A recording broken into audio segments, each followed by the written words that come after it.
I'm Susan Brender, and this is For the Love of Dogs. We have guests on the show that range from health guests to entertainers, you name it, we have them on. And today we have somebody who's very interesting and somebody different. And her name is Lindsey Bullen. She earned her BA in chemistry and BS in zoology in 2008, and she remained at North Carolina State for her post-training, where she received her Doctorate of Veterinary Medicine in 2012. Now, she's got a long and very interesting bio, but I think that's enough for the moment. And I want to welcome Lindsey Bullen to the Susan Brender Show. And welcome, Lindsey. Thank you so much for having me, Susan. It's truly a pleasure and a privilege to be here. Well, that's my pleasure as well. It always is when I have a great guest. Now, let me ask you something. You're involved in a very unusual occupation, if you will.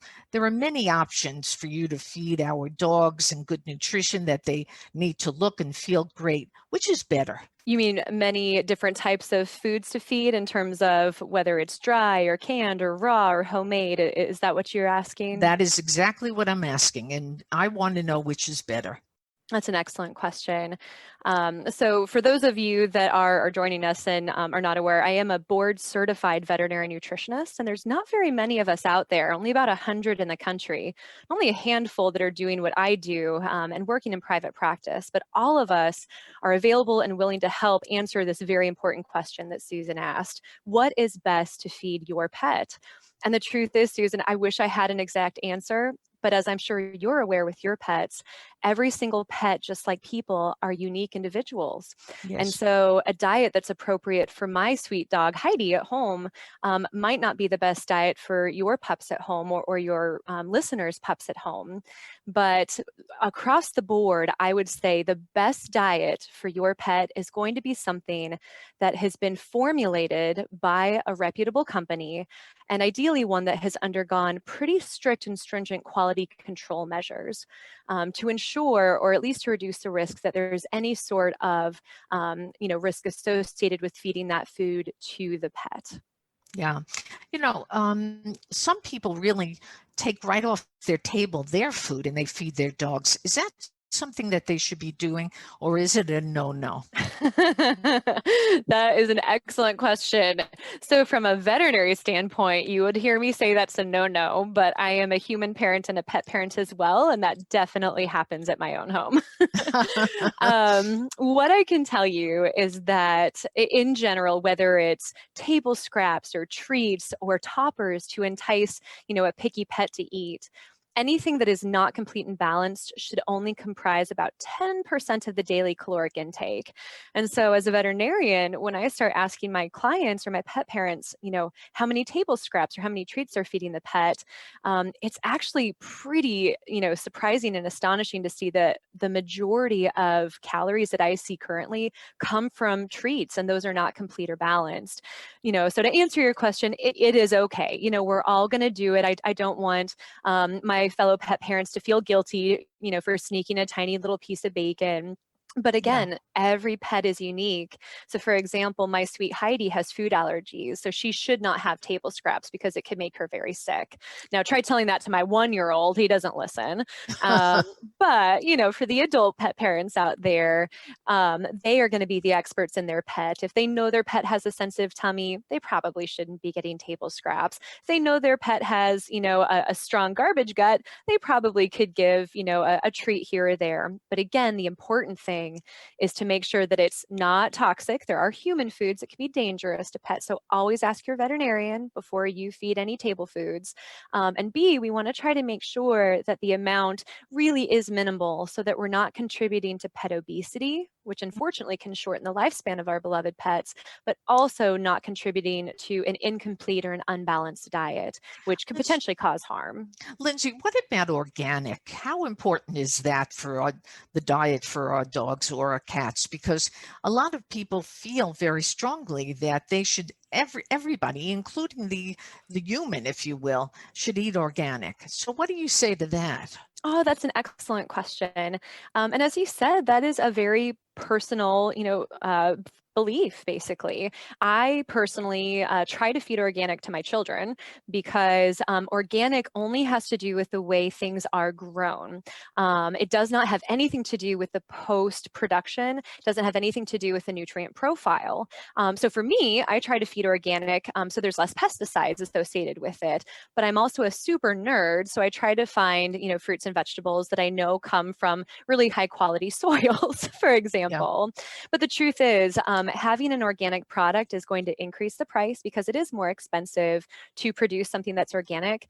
But again, it does not mean anything in terms of the final product quality or the final product nutrient profile. So if there's a pet that needs a very specific nutrient profile for their skin or their kidneys or their heart, it could be organic or it could not be organic. It won't make a lick of difference in terms of what their different organs need. It's purely going to be, what the client feels comfortable feeding. And again, there's no judgment. I myself feed organic. I have clients and family members that don't, but it's Yeah. all about the processing of the individual ingredient, not the final product. Lindsey, just the other day, I saw a story that was on television that was talking about vitamins and minerals and what they were saying. And they were talking about this for people, not necessarily animals, but they were saying it doesn't really make a difference if you take a vitamin or a mineral. Would you agree with them or disagree? Oh, that's an awesome question. You're very good at this, Susan. I feel like you've been doing this for a while. Just a little while, Just a Lindsey. little while. No, so that's an awesome question. I am not a human nutritionist, but I would say I'm a human nutrition enthusiast. I do try to practice what I preach. I do try to eat very well. And the truth is, with humans, we don't eat the same food over and over again. We tend to vary what we're eating, which is going to vary the amount of nutrients, the concentration, the types that we get for every meal, for any given day. And the truth is, multivitamins can help most of us because most of our diets are incomplete and unbalanced. Now, if you take that over to our pets, as long as they are eating, an appropriate commercially prepared food or, a homemade diet that's been appropriately formulated by an expert, that diet would be considered complete and balanced. Complete means that it has all of the nutrients that the pet needs. Balanced means that those nutrients are in the appropriate quantities and proportions. And so if a pet is on an appropriate diet that's complete and balanced, they do not need extra minerals as long as they're otherwise healthy. Now, if you've got pets that have certain disease processes, their individual needs might vary. They might need additional supplements, things here or there. But in general, the healthy pet wouldn't need anything extra. So it can be really challenging to compare dogs to humans because the truth is, we often take care of our pets better than we take care of ourselves. I'm glad you brought that up because one of the things, and this has nothing to do with the nutritionist, but one of the things that I see, and I think is one of the most ridiculous things, is I see people putting dogs or cats in carriages and not giving them the opportunity to get exercise. Now that seems like so ridiculous. What do you think of that?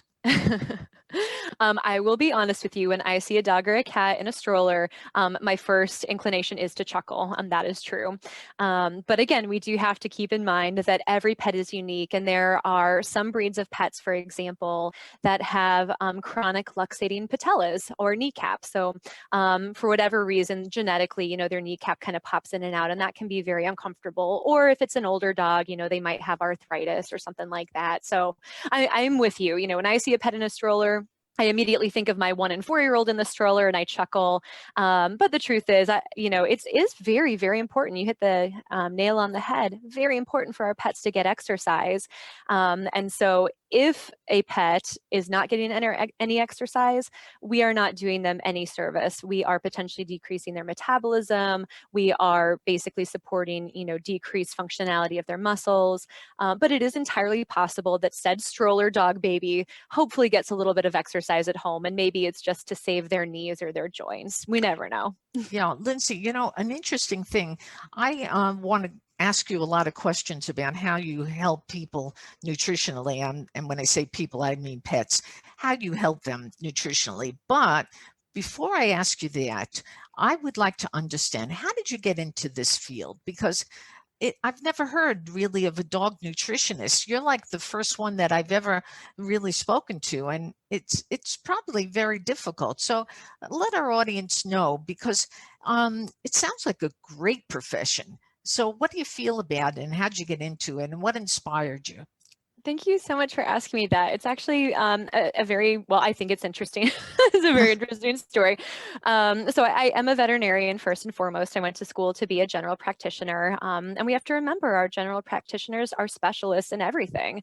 So they're going to be specialists in preventative medicine, in reproduction, oftentimes in growth and development and the geriatric. And then oftentimes they're also specialists in kind of mild chronicity and chronic cases.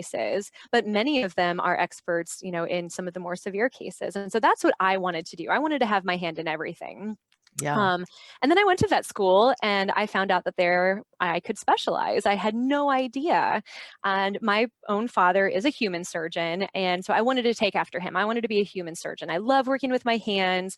And in vet school, I actually found out that I was pretty good at surgery, won a couple of surgical awards. I loved it. And the truth is, I'm a working woman. I'm also a mother of two. I'm also, a wife, and I wanted it all. And that's the truth. I wanted it all. And the people that I had at the vet school all were wonderful, lovely surgeons. The majority of them were men. And they were wonderful mentors, but I really didn't feel like they could give me a good idea of what it would be like to be a female surgeon trying to have a family. And so I said, you know what, maybe surgery is not for me. Long hours, I like my sleep anyway. I'm one of those birds that needs anywhere from 8 to 12 hours at night. You're not alone in that, I tell you the truth. I know, right? Right. And so I was like, well, I'm going to go back to, being a general practitioner. And then I took an advanced nutrition course. Now, I'll be honest, nutrition is not sexy. It is really hard to make it exciting. And basic nutrition is even harder. This is a protein, that's a fat. It's like, oh my gosh, okay, like next class, please.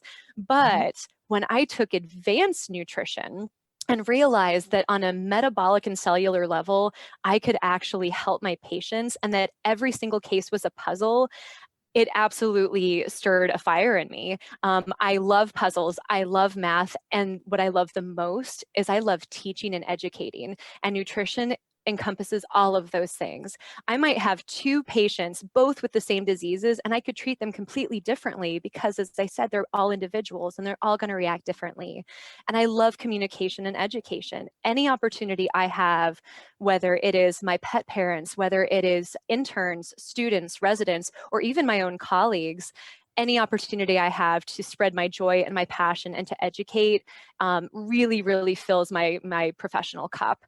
And so that is why I got into nutrition. There's not many of us out there, and it really, really helps me to spread the word of optimizing our pet's health. Because the truth is, we always think about emergency surgery or this, that, or the other is life-saving, and they are. But if we don't get the right nutrients, if we don't put the right gas in our bodies can't go. And that is what a nutritionist does. We help these bodies go, and to go for a long time. Well, it's an interesting thing that you mentioned that, because I'm thinking about senior citizens, and I'm thinking about the coronavirus and the time that we're living in, where people are just all alone and hoping to get out at some point. And I know for a fact that some of these places allow dogs to come in. Now, this doesn't have to do with nutrition. It has to do with the fact that dogs or cats, or, well, let's just talk about dogs. They give people a need to fulfill, a need that revolves around mental health. Okay. Now, if a dog is healthy, okay, if it's healthy and it comes into an assisted living or independent living or one of those places, does that change the scenario of how the people are feeling and how they mentally accept the fact that there is an animal that really they can kind of get pleasure out of? What do you think of that? Because again, you're a veterinarian and you're a nutritionist, but on the other hand, I'm sure you think about people's mental states as well. So let our audience know a little bit about how you feel about that. No, that's an awesome question. Thank you for asking that. As you said, I'm a veterinarian, I'm a nutritionist, but I'm also a mother, a daughter and a granddaughter. And we unfortunately lost my grandmother a couple of, I think it was about 10 days ago from COVID. And Oh, she was by herself, because she was in a nursing home. And before she moved there, she had a cat. And my parents adopted the cat, which is wonderful. But that is something that my grandmother mentioned, is that she loved that little cat. That little cat gave her joy, even though he was a stink and would nip at her occasionally. He's so ornery. Um, it truly brought her joy. And when she had to move to a facility because my family wasn't able, to give her the 24-hour care that she needed, she verbalized that that is the thing that kind of broke her heart the most, was that she would not get to see us, obviously, but also her beautiful, sweet little cat. And so this has been an it's just horrible. There's not a better word for it. This has been a horrible year. It's been a year, which is insane. And these poor people, these poor families that are separated and don't have the ability to see their loved ones, takes a huge mental toll. And it takes a bigger toll on those that are isolated and those that, have chronic illness, whether it's mental, physical, or both. And yeah. pets can fill that void. They absolutely can. There are multiple studies that have shown, having a pet or being exposed to that pure and genuine joy and love really can help boost our spirits and fill a hole in our hearts. And the truth is, not everybody's a cat person, not everybody is a dog person. Some people are a bird or a fish person, and it might not reach everybody, but it can help a lot of people. It can help lower blood pressure. But I think the biggest thing that you said that's really important, especially during a pandemic, is that the pet needs to be healthy. It needs to be healthy. And in all honesty, I'm sure this is a question that your listeners would question as well. My recommendation is to have them not be on a raw-based diet, because even if the pet doesn't get sick from the raw-based diet, a geriatric population could. So we do have to think about some of the choices that we make that could potentially affect our loved ones, and those in public. So if there's a service dog, it's really, really important, to make sure that there is minimal risk of contamination so that they aren't potentially getting those populations sick as well. Yeah. Nutrition addresses a lot of health problems. For example, if you like your pet to have a very good skin, like if there was a problem with dry skin or excessive scratching, the question becomes, how do you handle that as a nutritionist and as a veterinarian? Because that's something I see all the time. I see dogs, kind of scratching, and I see them, really in a little discomfort. So is there a way that you could take care of that? And does good nutrition help that as well? Absolutely, it does. It can be really challenging, though, and as a fellow pet parent, it can be really frustrating, because a lot of the clinical signs that we see, such as scratching or vomiting or diarrhea, to us they're very clear what they are, but there could be any number of diagnoses behind them, and that makes it really challenging as doctors, to try to figure it out, but especially as pet parents, because we just want it to stop, right? Yeah. And so for scratching, it could be something as simple as a flea bite. North Carolina is an incredibly moist place. We have parasites aplenty year round. Even, when it freezes intermittently, we can still have parasites. And so really important for our pets to be on monthly preventatives year round to help reduce any sort of flea burden. I know, for example, cats, they can get one flea bite and it sets them off into just a whole, full body itching phase. All it takes is one bite. And there is something called flea allergy dermatitis, like one flea bite can send the whole body into a horribly Wow. allergic state. So it could be something as simple as that, or it could be environmental allergies, which is incredibly frustrating because, again, in North Carolina, it's very moist. We have a lot of pollen, a lot of plants, a lot of molds, you name it, you got it, just like people, dogs and cats can be allergic to it too. And then we could also have just dry skin. If the skin is dry, maybe the diet needs to be a little bit higher in protein. Maybe it needs to be a little bit higher in essential fatty acids, to help really replenish the ceramides that are important for the skin barrier. Or maybe they actually have a full-blown food allergy. Food allergies are not as common as a lot of people think. but they do happen. And so all of those things, could potentially cause itching. And I'm no dermatologist. I mean, the dermatologist, I'm sure, could give you a book on what causes itching. Sure, absolutely. I understand, but you know quite a bit about it, Um, which is really interesting and helpful to our audience. So, whatever you think, but let's talk a little bit about something that I experienced just recently. I was in Arizona and I went into a restaurant, and there I saw a whole it was like a container of all dog pets, and it's a very dog friendly state, if you will. Florida is not quite the same. I don't see pet stores, or rather restaurants, giving away little pet things. Now, is that healthy, and is that okay for a restaurant to do? Because we don't know what's in those little pet food or whatever. But would you like to see that? In other words, I feel that it was really wonderful. It was very inviting, and for people with dogs who go into restaurants, what a wonderful thing. So, do you see that? Do you see? I don't know, where are you located, Lindsey? I'm in Cary, North Carolina. So it's And very, very wet right now. oh, okay. Now, do you see dog pet food, or little snacks, if you will, in restaurants and places for animals? So sometimes, and obviously I haven't been out to restaurants in a while, so I'm sure Yeah. things have changed this year. But yeah, I have to say I have mixed feelings about it, because as a pet parent, as you said, it is very inviting. It demonstrates that the establishment is pet friendly. I love it when they have water bowls on a hot day, and as you said, treats. And so that's why it's really, really important for our listeners and for our pet parents to remember that they are the experts in their pets, but they also have to take some responsibility. Ask the establishment, how often are these dog bowls cleaned? Is it a clean dog bowl for each pet, or is it a communal bowl?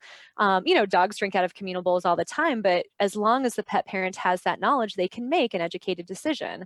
Again, I have a food allergic dog, and so I would not let my dog drink from a communal bowl, nor would I let her have a treat if I wasn't sure of what was in it. And Yeah. so it can be really helpful to ask, the establishment, oh, do you make your own cookies? What is in it? How fresh are they? For example, there's a dog walking station in my neighborhood, and I love it because it's, got the poo bags, which is wonderful for cleanup, but it also has dog treats. And I swear the same dog treats have been in there for a year, like they haven't Oh, changed. yeah. And so from the outside, it's very inviting and it's exciting to see that. But from the inside, I'm cringing because I can only imagine, what type of bugs and mold is growing in there.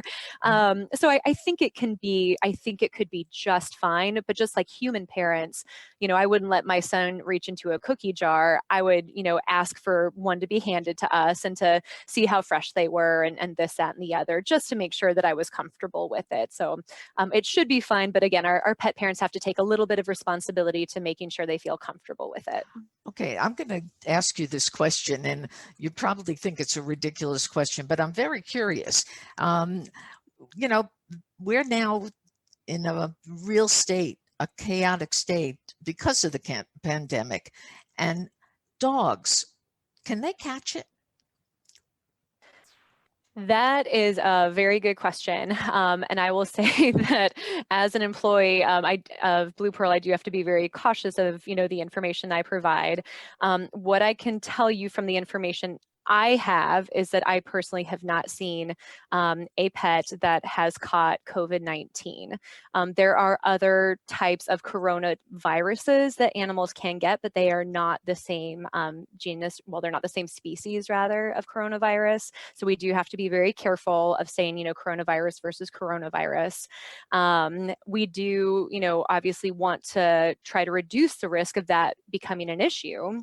Having this virus cross species, and obviously we want to take all precautions just in case a COVID positive person maybe touches their pet and then somebody else immediately touches their pet. But I can tell you, to my knowledge, I have not yet seen a pet that has COVID-19. That being said, I try to err on the side of caution. And Mhm. so, I would recommend following the CDC's protocols. And if there is a COVID positive person, trying to isolate them from the entire family, which would include pets. There you go. Well, We're almost at the end, and I always like to ask my guests, is there something that I didn't ask you that you'd like to tell the audience about? A question that you think is really important that we really ask, trying to give you the last word, if you will. Yeah, thank you so much. I think the thing that I would love to pass on to your listeners and to my fellow pet parents is just to be careful what you read. I truly firmly believe that all of these pet food companies, all these supplement companies, all the treat companies out there truly are trying to do what they feel is best, and they only have, a pet's best interest at heart. But the truth is, a lot of these people do not have the expertise to be making certain claims. And so I just want to encourage, your listeners and encourage everybody to really do your research and to really think about some of the claims that are out there and not take everything at face value. If there's a product that claims to cure cancer, it probably isn't real. They might charge an arm and a leg for it, but it probably isn't real. If there is somebody that claims to have expertise but doesn't have any credentials, I would maybe be a little wary. Like I said, there's only about 100 board certified nutritionists that have been boarded since the 1980s. I am one of them. That doesn't mean there aren't other nutrition experts out there. There absolutely are PhD nutritionists, animal nutritionists, but there's also a lot of nutrition enthusiasts that are giving recommendations based on one or two experiences. And, I just really want to encourage people to think about what they want for their pets and to feel comfortable asking their veterinarians. Veterinarians are a really, really good source of information.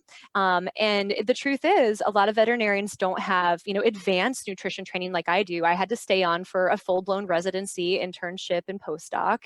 There's a lot of extra years that went into that. Wow. And so if your veterinarian doesn't have the answer, that's okay. Ask them for a referral. Ask to speak to, myself or one of my colleagues. But really take an active role in your pet's nutrition. Ask your veterinarian. Having that veterinarian be a part of that relationship is so critical to optimizing the health. And remember, this is really important. Healthy pets see vets too. Don't just wait until your pet is sick before you get them checked out. Really important to try to catch things early. Well, that's a perfect way to end the show. Our guest today has been Lindsey Bullen, who is an amazing woman who actually is a veterinarian, a doctor of veterinarian, and also she's a nutritionist. And that is an unusual profession, as she has told you. And I want to know, Lindsey, if people want to get in touch with you, how do they do that? That is a wonderful question. If any of you out there are interested in a tailored nutrition program for your pets, please feel free to reach out to my service. The email address is nutrition.vshcarolinas@bluepearlvet.com. You can also go to the Blue Pearl Vet website and search for nutrition, and you should be able to find me. Or if I'm not in your area, you can please feel free to go to the American College of Veterinary Nutrition's website, acvn.org/directory, and you can find any of my colleagues that are able and willing to help you. Well, what a pleasure to have you on the show, Lindsey. It's been really fun and really interesting, and you've given a lot of education to our audience, and that is what we're all about. So thank you again for being on the Susan Brender Show, and hopefully we'll see you again. Susan, thank you so much. It's truly been a delight to speak to you all today. I want to thank Dylan Mitchell for being the supporter of this show and making it possible to really talk about education and information on For the Love of Dogs. Be sure to check out Dylan Mitchell's website, and I think that you're going to be very happy with it.